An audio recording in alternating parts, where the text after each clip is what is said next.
নমস্কাৰ বন্ধু বান্ধৱীসকল, এয়া আমাৰ মৌপিয়া গাঁৱৰ বাচ্ছাৰ কাম প্ৰায় শেষ হৈছেগৈ।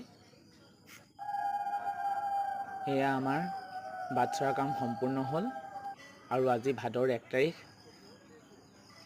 আজি এই বাচ্ছাটো মুকলি কৰা হ'ব আৰু লগতে ৰাতিলৈ এখনি ভাওনা প্ৰদৰ্শন কৰা হ'ব।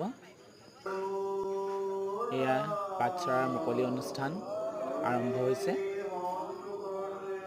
আৰু এই বাচ্ছাৰ ভাগি আমাৰ গাঁৱৰে স্বৰ্গীয় কুমুদ চন্দ্ৰ দাসৰ পুত্ৰ স্বপ্নলীল দাস আৰু তেওঁৰ পৰিয়ালবৰ্গই ৰাইজৰ বাবে আগবঢ়াইছে।